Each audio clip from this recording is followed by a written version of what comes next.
Bueno, estamos con Elvira Rivas, que es la coordinadora de Érguete, que es la asociación que se ocupa de la prevención y la intervención en conductas adictivas. Bueno, es muy conocida porque ha habido hasta películas de Érguete. Nacieron hace 40 años por una iniciativa de un grupo de madres, Coraje, ¿no? Y yo quería preguntar, ¿cuál considera que fue el principal logro de esta asociación? ¿Qué cosas cambió más importantes? Hombre, bueno, lo primero agradeceros que nos deis voz como entidad y yo creo que lo primero, o sea, lo que consiguieron ellas fue darle una vuelta a todo, realmente. Hay un antes y un después, yo creo, de las madres de Érguete. Ellas consiguieron visibilizar una situación que se estaba viviendo en los años 80, que la estaban viviendo muchísimas familias de puertas para adentro y que, claro, en aquel momento había muchísimo estigma, había muchísima vergüenza social también. Y ellas pues fueron capaces de dar ese paso, de salir a la calle, de que no les importase que las pudieran señalar, ni que pudieran decir, pues, porque claro, normalmente las drogas estaban asociadas como a familias desestructuradas, barrios marginales, y en este caso pues realmente afectó a clases medias, o sea, no solamente eran personas o familias desestructuradas, ¿no? Entonces, ¿qué consiguieron ellas? Pues por un lado, primero, dar visibilidad a un problema muy grave que estaba ocurriendo en los años 80, que se estaba llevando o se llevó a parte de una juventud, y ellas consiguieron pues eso, que se identificase dónde se estaba vendiendo droga, que se le pusiese cara y nombre a las personas que estaban traficando con la vida de sus hijos e hijas, gracias a eso también consiguieron exigir y reivindicar pues, los derechos de las personas que en este caso tenían problemas de conductas adictivas, pues desde modificar leyes penales, desde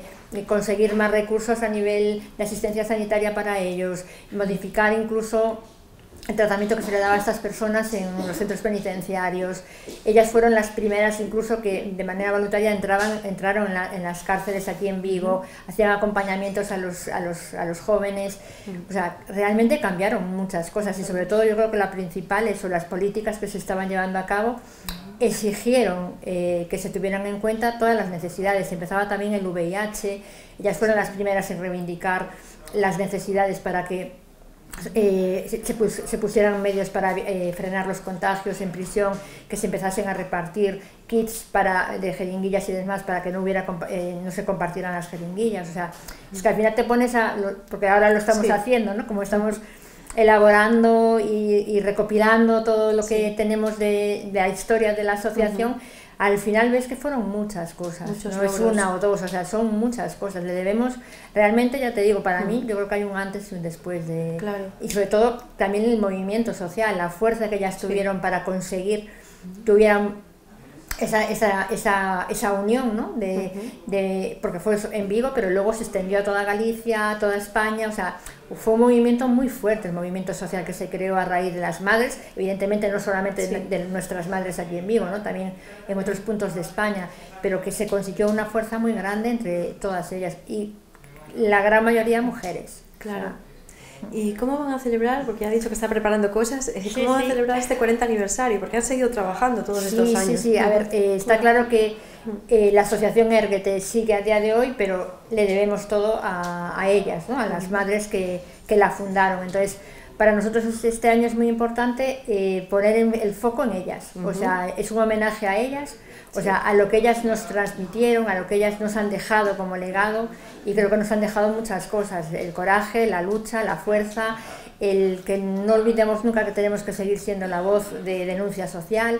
Todo eso nos lo han dejado ellas. Entonces creemos que el aniversario tiene que ir centrado en homenajearlas y darles realmente el sitio que les corresponde. Sí que evidentemente a nuestra presidenta, que es Carmen Avendaño, es la cara más visible, ¿no?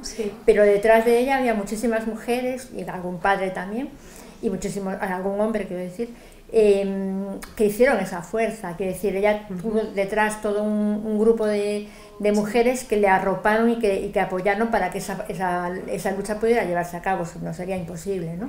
Entonces queremos por un lado, hacer una exposición en el Museo Marco de Vigo, que empieza el 27 de febrero es la presentación a medios y el 28 la apertura al público, en la que justamente se recoge pues toda la historia de la entidad, de alguna manera, pues desde las pancartas que ellas usaban, hemeroteca, artículos de prensa, fotografías, y luego también artistas contemporáneas de casi todas mujeres, porque es un poco lo que queremos también con este aniversario, con esta exposición, poner en valor la figura de la mujer, ¿no? Y de cómo ellas, la gran mayoría más de casa, muchas de ellas sin estudios y sin ningún tipo de profesión, más que la de cuidar a sus hijos, que ya era bastante profesión, y la de cuidar su casa, pero que se dedicaban a las labores del hogar, fueron capaces de, sin saberlo, porque al final ellas no eran conscientes de que incluso había una parte de feminismo, ¿no? en eso, en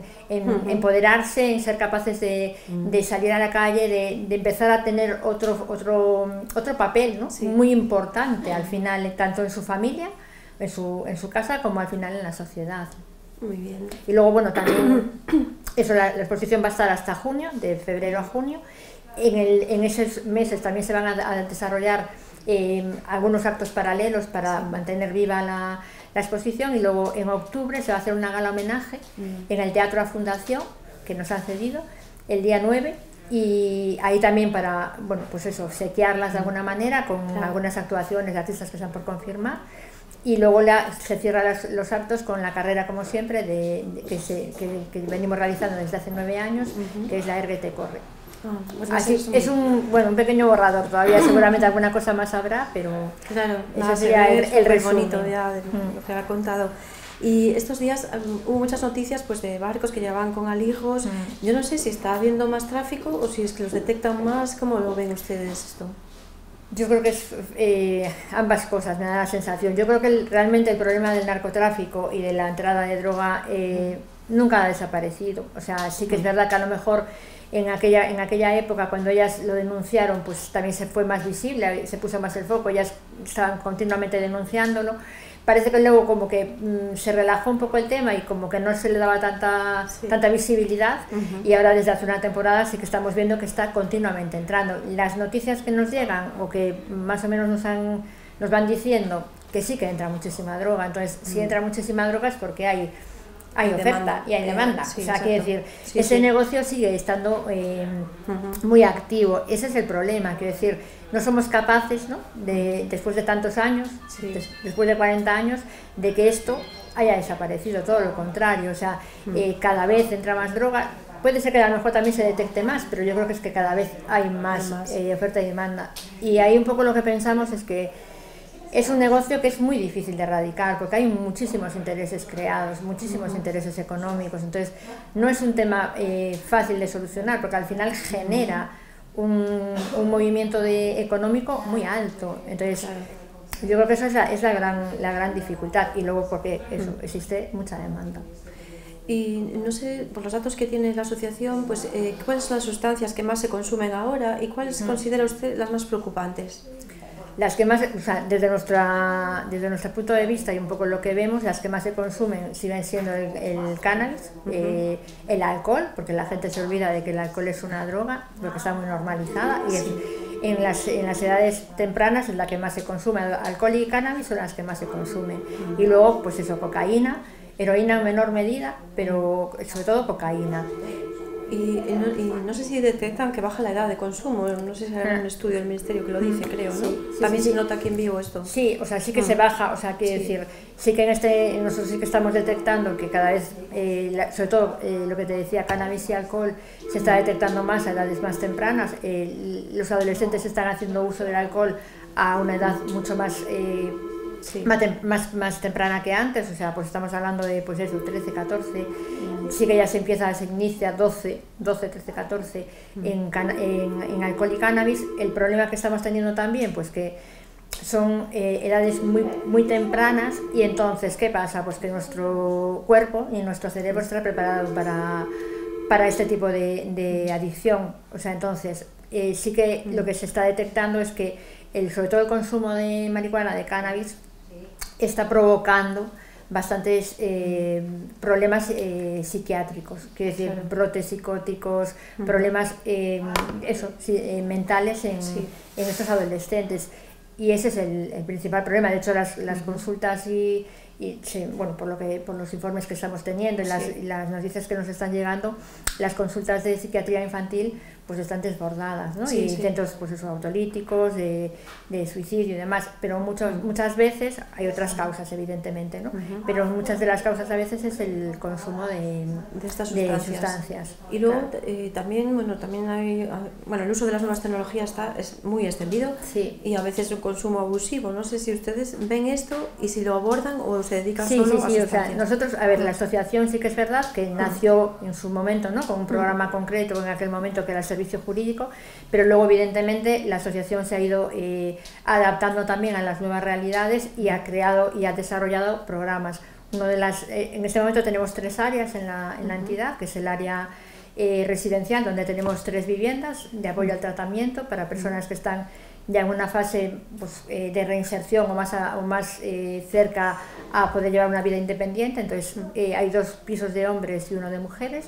Luego tenemos el área de inclusión, donde está pues todos los programas de centro de prisión, servicio jurídico y programa de medidas alternativas a prisión. Y luego está el área de prevención, y ahí es donde pues sí que trabajamos muy fuertemente, tanto en el Concello de Vigo como fuera de aquí, o sea, en otros concellos.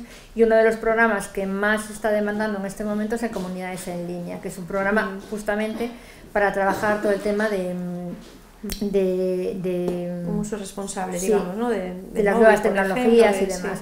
Entonces, sobre todo a raíz de la pandemia, sí que hubo una mayor demanda por parte de los centros educativos, sobre todo de los departamentos de orientación, de este programa, porque sí que, claro, la pandemia trajo que, pues de alguna manera había que dar algunas herramientas para poder estar en casa y demás, y sí que se hizo un uso más abusivo del tema de pantallas y demás, y sí que estamos viendo pues que poner una herramienta como es un móvil a edades muy tempranas, estás abriéndole un mundo que no saben manejar, que es muy difícil que puedan saber gestionar todo lo que Internet les puede ofrecer. Entonces sí que creemos que es muy importante trabajar este tema tanto con ellos, con los alumnos y alumnas de los centros escolares, pero sobre todo también con las familias, porque al fin y al cabo, bueno, pues cuando un menor de 9 años, de 10 años tiene un móvil, ese móvil se lo da un adulto, ¿no? Claro. Entonces con quien hay que trabajar también muchísimo es con las familias. Y bueno, he visto que atendieron a cerca de 8.000 personas el año pasado, que me parece mucho, y una buena parte fue en esto de la prevención. Yo, además de las nuevas tecnologías, yo quería preguntarle cómo explican a los jóvenes cómo cambia la vida una adicción, o sea, cómo se lo dicen para que los jóvenes sean conscientes. Claro, vamos a ver, lo que tú decías, sí que se atendieron a 8.000 personas, es cierto que en esa atención no solamente se atienden a personas que ya tienen el problema de adicción, sino que lo que hablábamos antes, el trabajo que se está desarrollando en este momento más fuerte es en los programas de prevención en los centros educativos, en trabajar con los menores y las menores para que tengan herramientas que les permitan de alguna manera saber, bueno, pues afrontar o decir no en determinadas situaciones. Que nosotros, más que hablar de drogas, que sí que se puede hacer a lo mejor en cursos ya pues de tercero o cuarto de la ESO, evidentemente en cursos de primaria nosotros no hablamos de las drogas, lo que intentamos es justamente trabajar todos aquellos factores que sabemos que son factores de protección y que son necesarios trabajar con ellos para que pues construir una personalidad más fuerte, para tener herramientas que nos ayuden a decir que no, para tener una autoestima buena, o sea, una autoestima positiva, para saber gestionar las emociones, que es muy importante.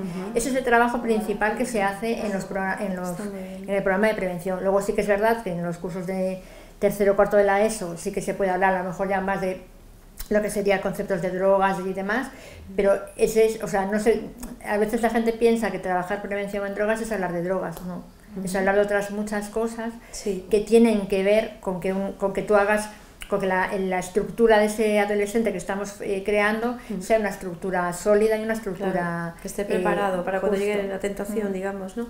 No sé si, bueno, los niños van a actividades extraescolares, hacen algunas cosas, pero no sé si considera que hay poca oferta de ocio sano, ¿no? Digamos, en la sociedad, a lo mejor. Quizás sí que es algo que nosotros siempre reivindicamos bastante, que es muy importante planes de ocio, alternativas de ocio saludable, porque a veces se identifica, pues eso, los adolescentes a veces los identificamos con que pues no tienen alternativas, entonces que están en la calle o no tienen, ¿sabes? No tienen eso, yo creo que no tienen alternativas de ocio, entonces sí que es muy importante esas políticas que haya que también trabajar en ese sentido, ¿no? Por parte de todos, porque al final también hay que trabajar mucho la parte comunitaria, ¿no? De buscar esas alternativas, fomentar desde muy pequeños esas alternativas de ocio en familia también, o sea, crear esas rutinas, ¿no? De alguna manera el deporte, pues estamos más que convencidos de que es un factor de protección muy importante, deportes incluso en equipo o colectivos, federados también, porque sí que se ve en los estudios que el porcentaje de personas que se inician antes en el consumo de drogas, pues deportistas federados o que practican deportes colectivos suele ser más bajo, ¿no? Entonces, bueno, yo creo que eso es muy importante tenerlo en cuenta, porque luego también lo vemos en las personas cuando ya están también haciendo programas de rehabilitación, en fases ya, como la que te decía antes, en nuestro programa de viviendas. Lo que más cuesta trabajar con ellos justamente es el ocio, porque es lo más importante cuando tú estás acabando un programa de rehabilitación. Necesitas tener esas redes sociales, esos espacios donde crear otra manera de pasar tu tiempo. Ellos no tienen esa red, cuesta mucho crearla, entonces es importante crearla ya desde muy pequeños, porque al final es tu soporte también después, o sea, la familia es muy importante, pero está claro que el grupo, o sea, el entorno en el que te mueves, tu grupo de amigos, tus actividades, son los que también de alguna manera te dan ese soporte, ¿no? Claro, ya estamos terminando, pero bueno, sobre esto último que estamos hablando, quería preguntarle si es muy difícil salir de las drogas e insertarse nuevamente en la sociedad. Ustedes lo viven porque trabajan con ellos. No sé si, bueno, si hay un mensaje esperanzador en este caso. Hombre, sí, a ver, salir se sale, pero sí que es verdad que es un proceso complicado, tampoco es un proceso lineal. O sea, bueno, pues a veces dentro de ese proceso de rehabilitación o de salir o de dejar el mundo de las drogas, a veces pues puede haber algún momento puntual de recaída, no pasa nada, se aborda y se forma parte de ese proceso de rehabilitación. Sí que es verdad que es complicado, porque bueno, pues por lo que estábamos diciendo, porque son muchos los factores que también influyen. Claro. A veces también lo tienen muy difícil, o sea, en este momento también, por ejemplo, lo hablamos, ¿no? De que en nuestro programa, en el programa de viviendas, que están pues aproximadamente sobre 12 meses, 14 meses, claro, en el momento que tienen que salir de nuevo a la calle, pues la gran mayoría o muchos de ellos se encuentran con que no tienen recursos económicos, en el mejor de los casos pues pueden cobrar una prestación social que no pasará de 450 euros. La situación de la vivienda en este momento en toda España, pero aquí lo sabemos, es muy preocupante, o sea, son alquileres muy elevados, ellos no se pueden permitir pagar un alquiler. Una habitación en Vigo en este momento está en 300 euros, entonces te quedan 100 o 100 y pico para comer. Luego hay mucho estigma también, o sea, les cuesta mucho incorporarse pues a trabajos o buscar nuevos grupos, lo que hablábamos antes, nuevos entornos que le permitan conocer gente nueva, porque si no al final, claro, ¿a dónde te vas? A lo que ya conoces, que es lo que menos te puede a lo mejor aportar en este momento, ¿no? Entonces, abrir todas esos nuevos grupos, o nueva oportunidad, a veces lo tienen complicado, lo tienen difícil. Sí que es cierto que hay gente que lo hace y que lo consigue, pero también es verdad que, bueno, que necesitan mucho apoyo, mucho acompañamiento, que es lo que también vemos en nuestro programa. O sea, ellos funcionan muy bien todo ese tiempo que están en la vivienda. ¿Por qué? Porque hay un grupo de profesionales que les acompañan en ese día a día, y eso es muy importante. Y a veces cuando tú te vuelves a la calle, muchos no tienen familia, muchos no tienen red de apoyo donde poder sostenerse, o sea, ¿sabes? Realmente difícil, o sea, tampoco es que la sociedad esté esperándoles para solucionar nada. Había, o sea, en ese sentido, sí, hombre, que se han hecho cosas y se han avanzado, evidentemente, pero sí que es verdad que a día de hoy sigue habiendo estigma con las personas que tienen un problema de adicción y lo siguen teniendo complicado. Pues nada, un poco a modo de conclusión, aprovechando que está aquí, pues no sé si nos podría dar algún consejo pues para concienciarnos sobre, bueno, qué debemos tener en cuenta para no caer en esto, o que unos padres o también los adolescentes, pues para que digan esto no interesa. Es que yo creo que no es un consejo en sí, ¿sabes? Sí. Yo creo que al final es un poco lo que estábamos hablando en toda la entrevista. Sí. Es muy importante toda la parte de educación. Al final esto es un tema también de trabajar mucho la parte de políticas educativas que ayuden a, pues eso, desde trabajar las emociones, la gestión de las emociones, las habilidades, la autoestima. Es que es un todo, ¿sabes? Si tú intentas trabajar todo eso desde edades muy tempranas, es más fácil que tú estés construyendo a una persona adulta, a una persona con una base más sólida, conociéndose, aceptándose, porque al final muchas veces cuando tú recurres a las drogas, ¿no? O a cualquier tipo de sustancia, es para evadirte, a veces pues porque no te gustas a ti mismo, porque tienes un montón de complejos o de limitaciones o de dificultades y el consumir o el buscar determinadas sustancias es para evadirte, o para sentirte más fuerte, o para, en el fondo, porque no te aceptas, ¿no? Claro. Entonces yo creo que eso es muy importante trabajar desde muy pequeños, que es un poco lo que se pretende. Pues muy interesante todo lo que ha dicho. Muchísimas gracias, Elvira, por haber estado aquí en Atlántico TV. No sé.